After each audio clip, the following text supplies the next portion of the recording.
Halo, eh, kami dari kelompok OBB. Pada video ini kami akan mempresentasikan deskripsi perancangan perangkat lunak atau DPPL untuk aplikasi yang kita buat yaitu OBB, aplikasi pengingat konsumsi obat berbasis kecerdasan buatan. Jadi presentasi ini mencakup perancangan use case, desain kelas hingga alur teknis sistemnya yang dirancang untuk membantu pengguna mengelola jadwal obat secara aman dan terstruktur. Selanjutnya, kami akan masuk ke pembahasan. Yang pertama, silakan teman saya, Gafin Fadila. Oke, perkenalkan nama saya Gafin Fadilah dan Syukur. Di sini saya akan menjelaskan di bagian pertama ada pendahuluan. Oke, pada bagian pendahuluan dokumen DPPL ini disusun untuk menjelaskan rancangan teknis dari aplikasi OBB, mulai dari arsitektur, sistem hingga desain fitur utama yang akan dibangun. Aplikasi OBB merupakan aplikasi pengingat konsumsi obat berbasis kecerdasan buatan yang ditujukan untuk membantu lansia dan penyandang disabilitas dalam mengelola jadwal obat secara mandiri dan aman. Selain pengingat otomatis, OBP juga menyediakan fitur analisis interaksi antar obat dan asisten virtual berbasis AI. Oke, ruang lingkup pembahasan pada dokumen ini mencakup perancangan arsitektur sistem, use case, desain antarmuka, serta identifikasi kelas dan komponen perangkat lunak. Dokumen ini menjadi acuan teknis dalam proses pengembangan agar sistem yang dibangun sesuai dengan kebutuhan yang telah ditetapkan pada dokumen SKPL. Lalu yang kedua, boleh di-scroll. Oke, lalu yang kedua, ada perancangan global. Di poin 2.1, rencana lingkungan implementasi. OBB dirancang sebagai aplikasi mobile yang berjalan pada platform Android dan iOS dengan menggunakan arsitektur client server. Aplikasi mobile berperan sebagai klien, sedangkan backend server bertugas menangani logika bisnis, penyampaian data, dan pemrosesan kecerdasan buatan. Komunikasi antar klien dan server dilakukan melalui protokol HTTPS untuk menjamin keamanan data pengguna. Backend sistem dibangun menggunakan pendekatan service-based arsitektur agar sistem mudah dikembangkan dan dipelihara. Untuk menjamin ketersediaan dan skalabilitas, sistem memanfaatkan layanan cloud. Fitur pengingat obat dijalankan menggunakan mekanisme scheduler atau cron job yang terintegrasi dengan layanan push notification. Lalu, di sini ada 2.2, deskripsi arsitektur perangkat lunak. Oke, di gambar ini, eh, pengguna mengakses aplikasi dari PC atau Android. Lalu request-nya dikirim ke frontend, kita menggunakan Next.js. Lalu frontend meneruskan request ke backend, kita menggunakan Next.js API. Lalu backend mengolah data dan berinteraksi dengan PostgreSQL. Lalu respons dikirim kembali ke frontend. Lalu hasil ditampilkan ke pengguna. Bisa di-share lagi, nah. Oke, di situ ada isinya komponen. Hmm, Deskripsi arsitektur perangkat lunak OBB terdiri dari beberapa komponen utama yang saling terintegrasi. Pertama, ada mobile application berfungsi sebagai antarmuka pengguna untuk mengelola jadwal obat dan menerima notifikasi. Lalu yang kedua ada authentication service menangani proses login dan autentikasi pengguna. Lalu ada user management modul mengelola data dan preferensi pengguna. Lalu ada medication management modul mengatur data obat dan jadwal konsumsi.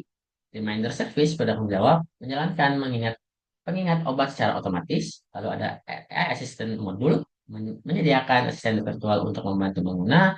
Lalu ada drug interaction analysis modul, yaitu menganalisis potensi interaksi antar obat menggunakan pendekatan drug RAG. Lalu ada database system menyimpan seluruh data pengguna dan obat. Notification service mengirimkan notifikasi ke perangkat pengguna. Lalu yang terakhir ada external AI service pendukung pemrosesan AI dan bahasa alami. Dengan arsitektur ini, Adobe dirancang menjadi sistem yang modular, aman, dan scalable, serta mampu mendukung fitur berbasis AI secara optimal. Bisa dilanjutkan dengan teman saya.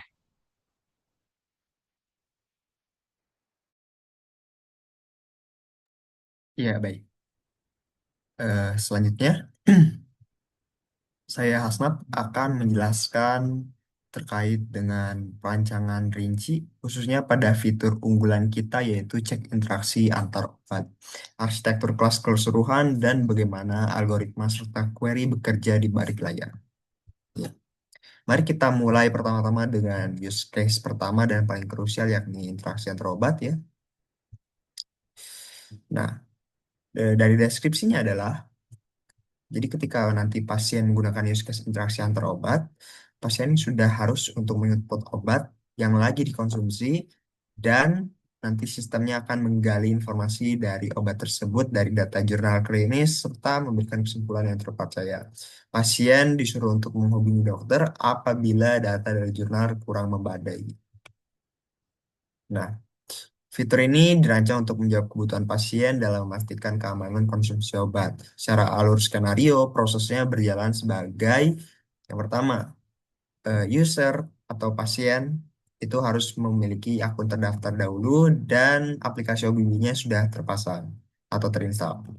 Nah, pasien memasukkan nama obat yang ingin dikonsumsi, itu awalnya ya. Lalu nanti pasien harus membuka menu interaksi. Selanjutnya, pasien mengecek interaksi antar obat dengan menekan tombol. Nah, nanti sistem akan memproses. Tidak hanya di database lokal saja ngeceknya, tapi menggunakan AI dengan metode GraphRAG untuk menggali jurnal klinis. Nah, nanti outputnya sistem akan memberikan kesimpulan apakah obat tersebut aman dikombinasikan dengan obat yang sedang dikonsumsi pasien saat ini. Untuk alternatif flow-nya adalah nanti user nggak dapat menemukan obat, data terkait, nah sehingga nanti disarankan untuk konsultasi secara langsung dengan dokter. Dan juga pasien akan menerima alert untuk konsultasi. Nanti post condition, setelah menggunakan use case interaksi antar obat, pasien dapat melihat kesimpulan dan juga implikasi dari obat yang sedang dikonsumsi. Untuk UI design dan deskripsi objek UI, kita merancang halaman yang intuitif. Ada sidebar navigasi ya. Pertama-tama di halaman cek interaksi antar obat,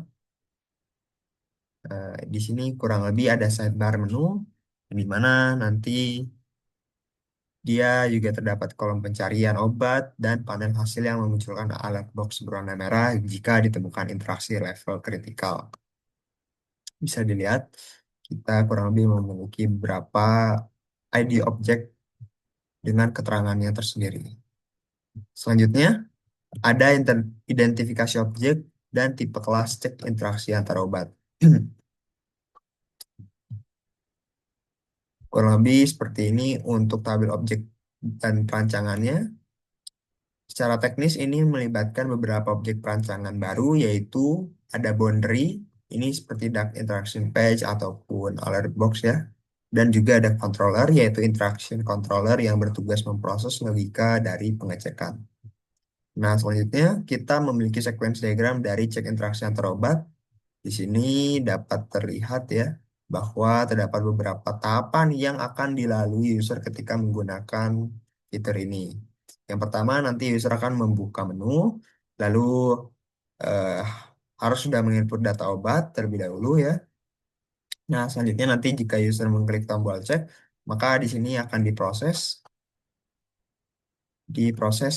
dengan function analyze interactions dan nanti dia akan dikirimkan ke bagian proses untuk diproses ke database kita.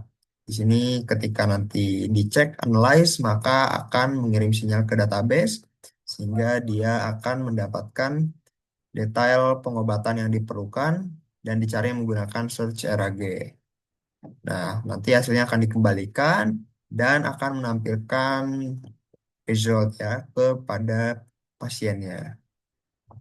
Nanti result ini akan disummarize juga oleh AI sehingga menampilkan kesimpulan apakah interaksi antar obat yang sedang pasien konsumsi aman atau tidak. Ini ada alternatif flow-nya juga.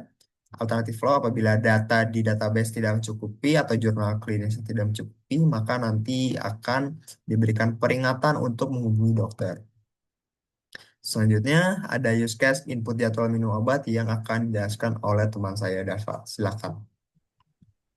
Baik, pada bagian ini saya akan menjelaskan perancangan rincinya. tentang use case input jadwal minum obat. Bisa dilihat di sini tujuan use case-nya ini adalah agar pasien ini dapat memasukkan jadwal minum obat ke dalam sistem sehingga aplikasi OBB ini dapat memberikan pengingat secara otomatis dan juga terjadwal. Kemudian dapat terlihat di situ ada precondition. Jadi precondition ini adalah sebuah aturan yang harus dipenuhi sebelum masuk alur utama. Jadi terdapat beberapa kondisi awal, yaitu pengguna sudah login, memiliki akun terdaftar, dan aplikasi OBB sudah terpasang di perangkat tentunya.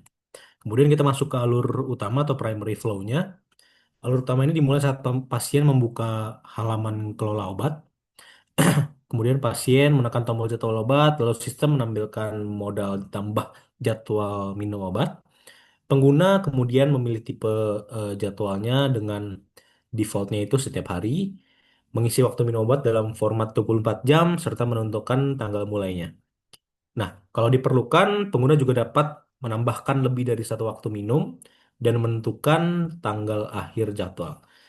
Setelah semua data diisi, pasien menekan tombol simpan jadwal. Jadi sistem ini akan memvalidasi data, menyimpan jadwal ke database, dan membentuk scheduler atau cron job yang bisa diketahui juga atau eh, pengingat untuk pengingat obatnya. Kemudian di sini ada alternatif flow juga. Jadi jika data yang dimasukkan ini tidak valid atau tidak lengkap, sistem akan menampilkan pesan kesalahan dan jadwalnya tidak disimpan. Jika penyimpanan database gagal, sistem menampilkan notifikasi gagal dan cron jobnya tidak dibuat.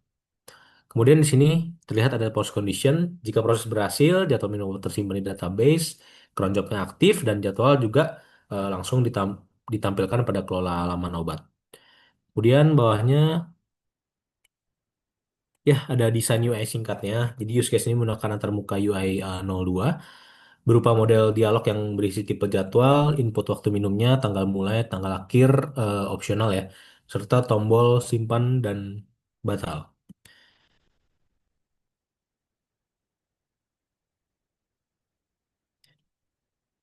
Ya, berikut ini adalah tabel-tabelnya dapat terlihat mulai dari tambah jadwal minum obat, atur jadwal rutin, tipe jadwal, waktu minum, tambah waktunya, mulai tanggal atau sampai tanggal bisa, tapi itu opsional ya.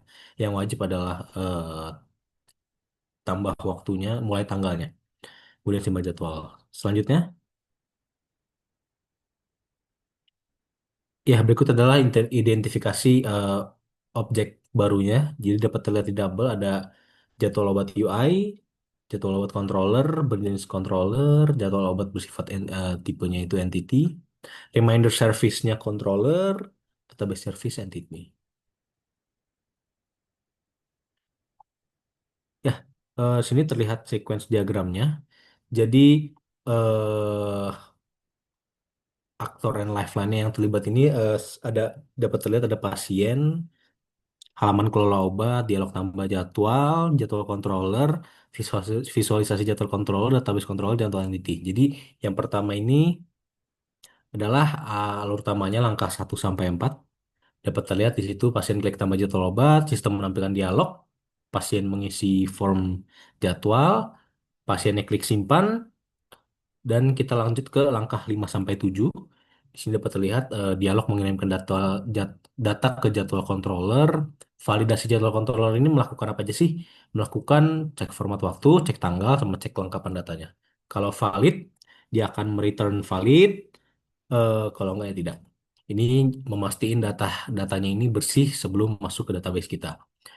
Kemudian langkah 8 sampai 11 ini dapat terlihat jadwal controller memanggil database controller, entity dibuat create, kemudian database mengembalikan atau mereturn jadwal ID-nya, kemudian return sukses. Jadi pada tahap ini jadwal sudah resmi tersimpan dan data sudah proses. Kemudian langkah 12 sampai 15 ini langkah pembuatan cron job reminder ya.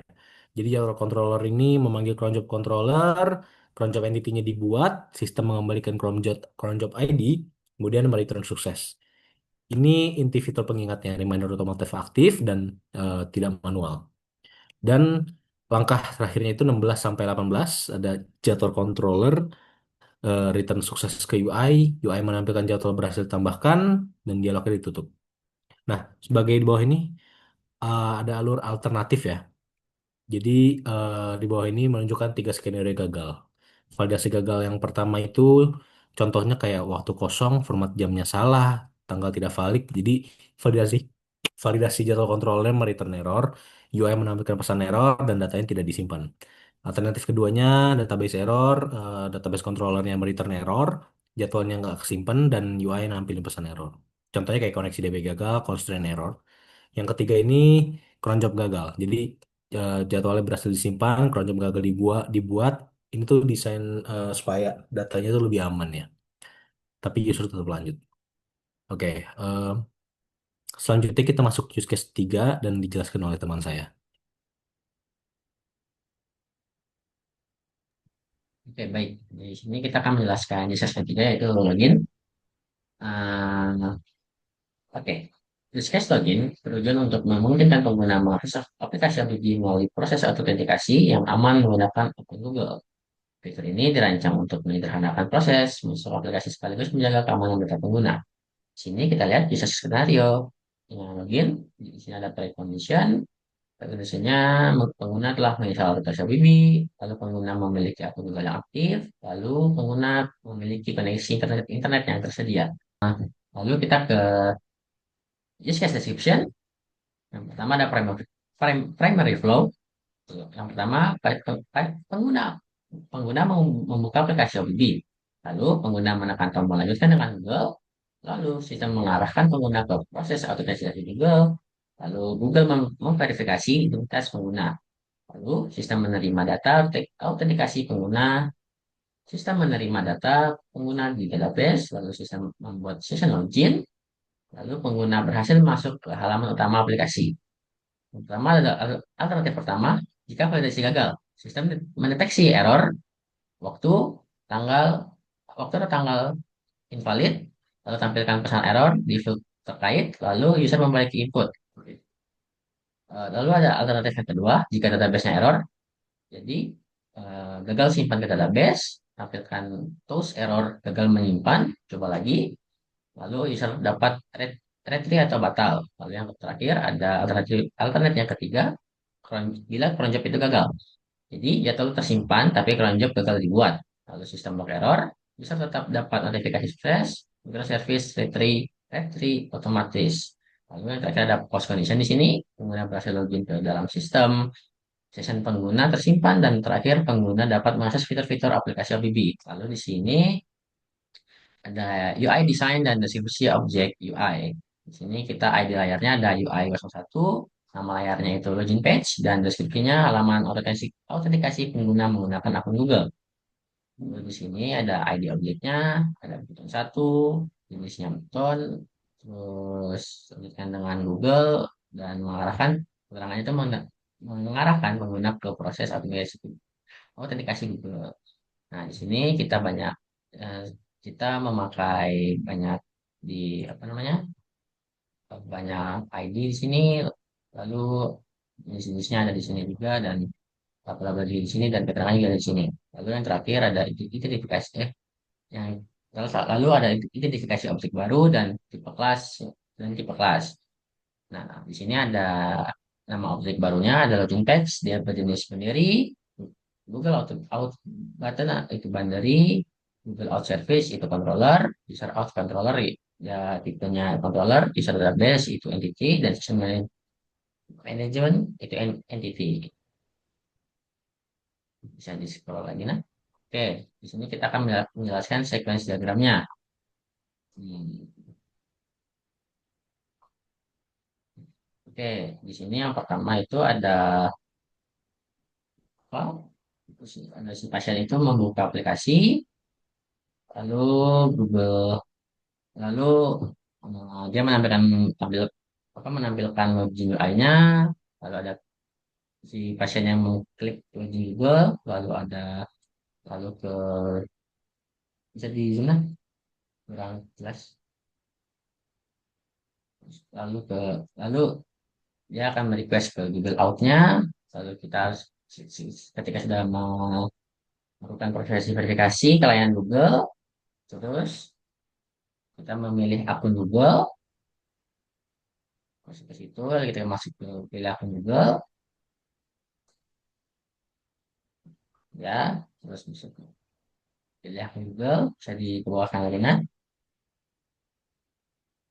Lalu kirim token. Lalu habis itu memverifikasi usernya. Lalu ke cek user. Jika user itu valid, maka akan mengeluarkan hasil validasinya. Lalu kita akan membuat session baru sama seperti itu dan masuk ke page login, sukses, dan kita akan menampilkan dashboardnya seperti itu.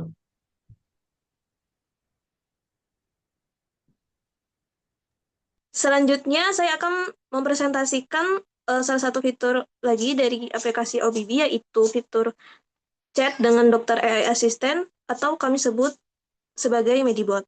Jadi Medibot ini adalah fitur AI Assistant yang mana pasien itu dapat berkonsultasi dan mendapatkan informasi kesehatan secara real time.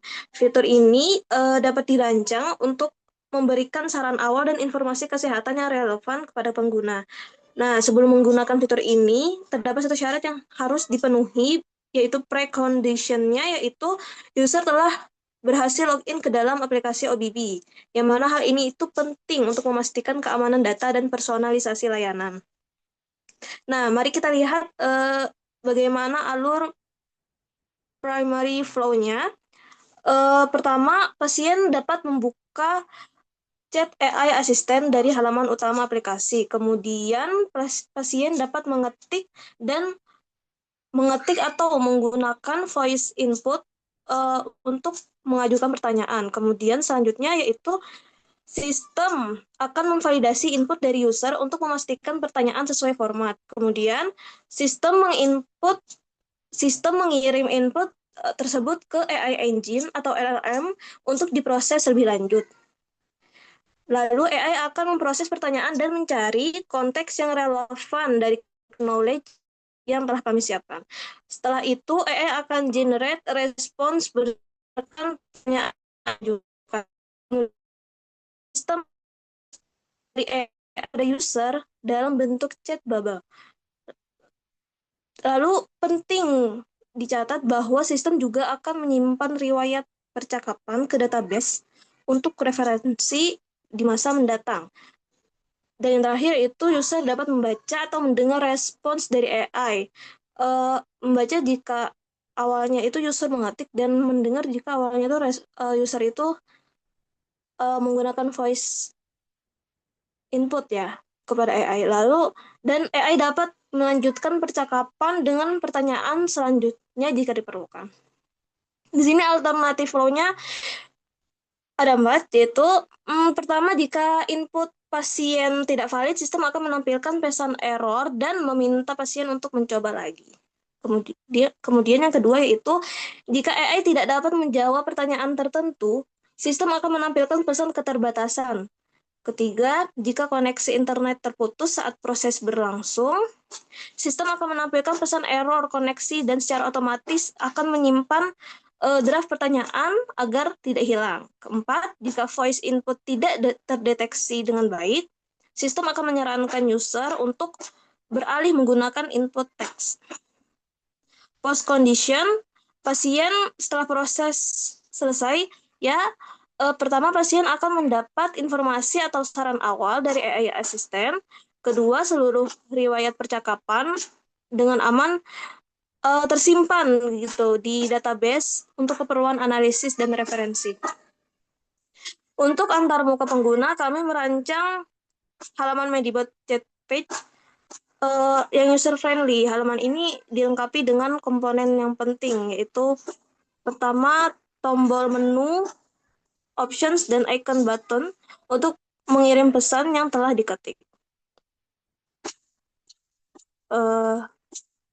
Kemudian dalam perencanaan sistem kami mengidentifikasi beberapa objek berdasarkan polanya. Untuk boundary class itu pertama ada halaman obrolan Medibot sebagai tampilan utama. Kalau teks untuk mengetik pertanyaan, tombol input suara untuk voice input, tombol kirim pesan, kemudian bubble, dan untuk menampilkan percakapan. Menu sidebar untuk navigasi. Itu untuk boundary kelasnya.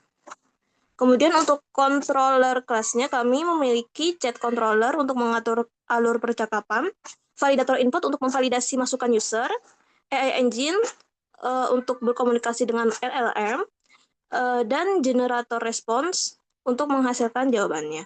Kemudian untuk entity class, kami memiliki riwayat percakapan untuk menyimpan history chatnya, dan AI knowledge base sebagai sumber pengetahuan AI. Nah, kemudian di sini dapat terlihat ya sequence diagramnya. Di sini saya jelaskan beberapa alurnya. Waduh, nggak terlalu kelihatan ya. Pertama itu user akan mengetik. Oh, ini pertama user akan membuka halaman chatbotnya, kemudian user akan memasukkan inputannya, mengetik pertanyaan, kemudian memasukkan inputnya, kemudian user akan mengklik kirim pesan, lalu user akan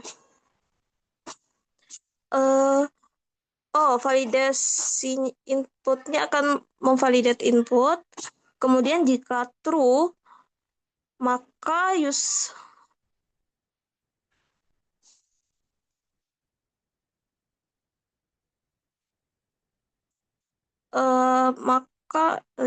menampilkan pesan. Astagfirullah, ini nggak kelihatan, Cok. Bentar ya, gue ke draw ayo dulu ya. Oke, oke, Halo, oke, oke, oke, oke, oke, oke. Bisa dikat nanti, aman. Rep, bisa, sebentar. bisa, Di bisa, mana bisa, bisa, bisa, bisa, bisa, bisa. draw ayo? Draw ayo.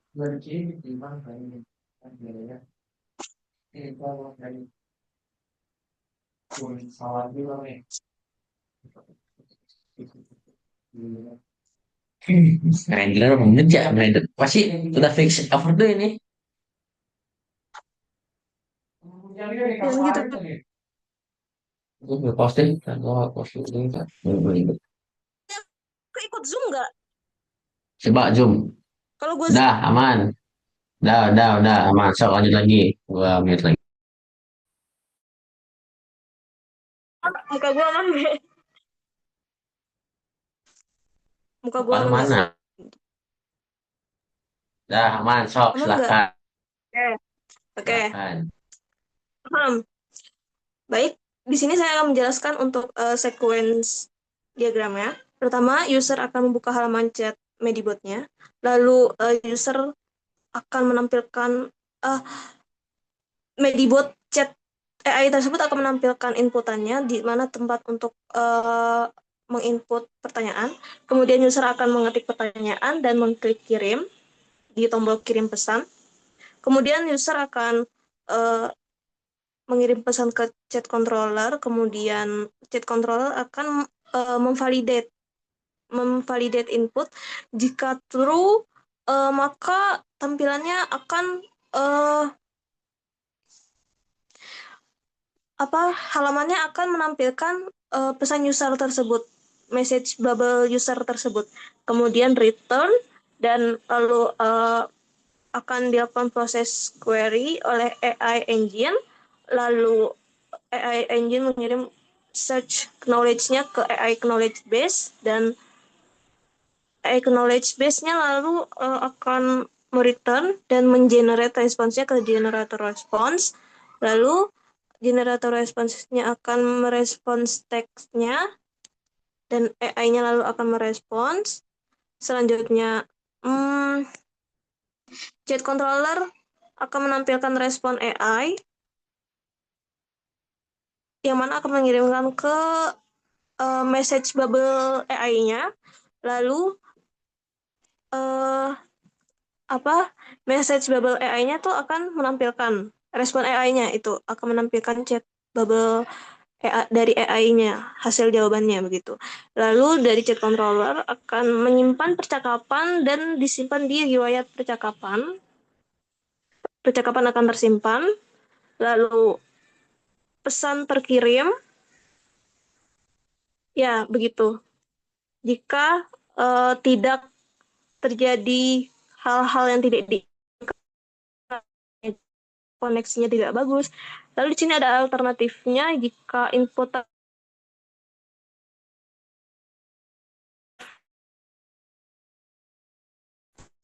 tampilannya akan keluar ngelek rap, dari ngelek rap, chat ngelek rap, bubble ngelek rap, ngelek rap, ngelek rap.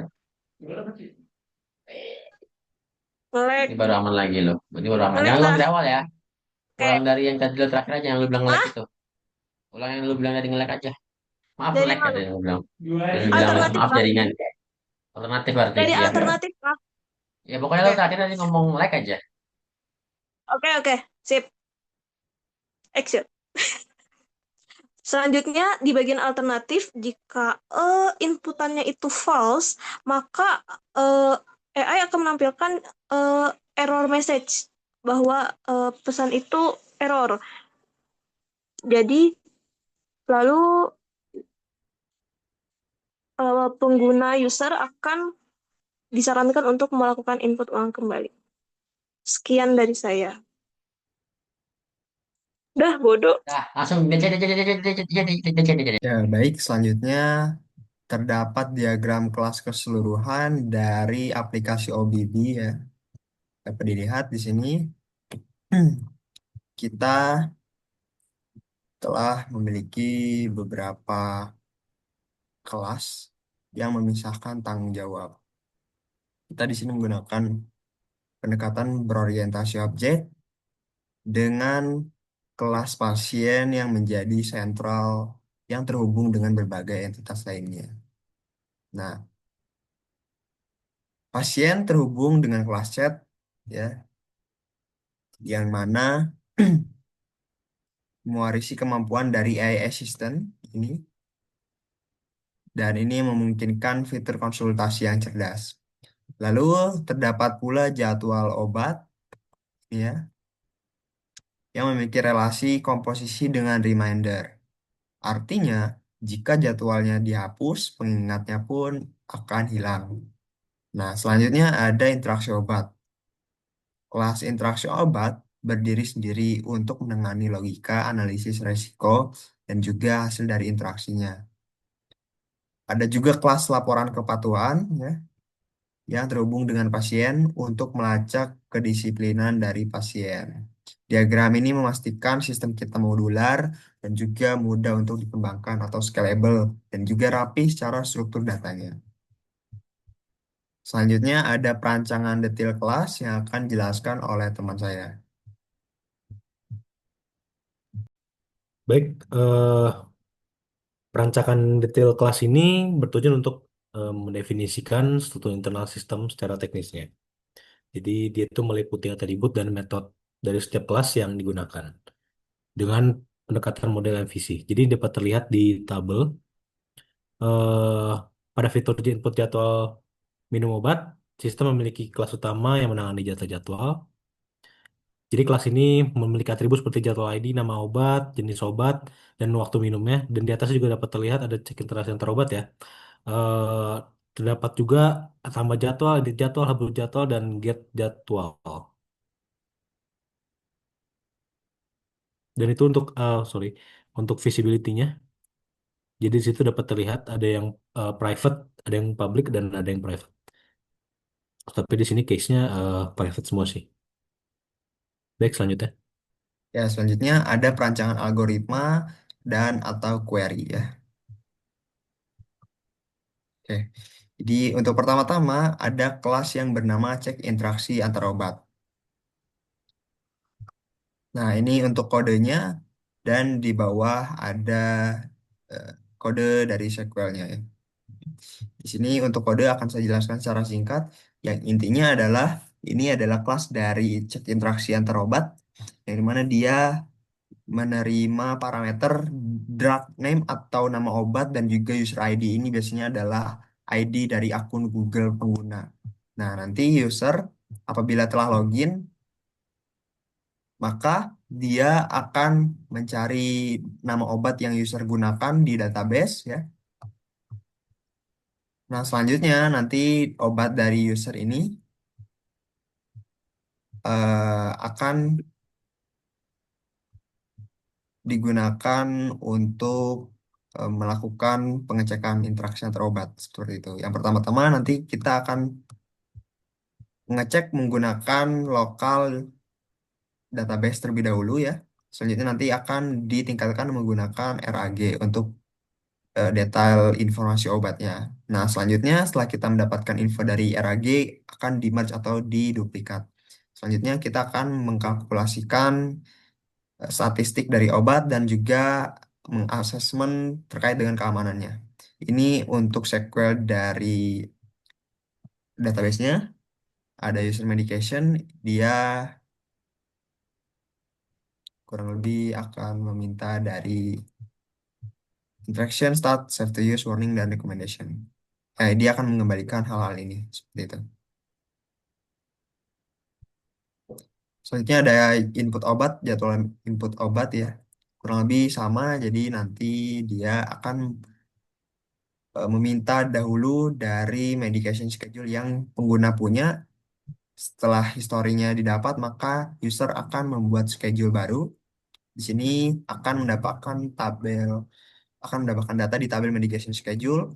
Lalu apabila user ingin mengupdate schedule-nya atau jadwal minum obat, maka dia akan melakukan update pada database tetap di tabel medication schedule ya dengan mengganti dari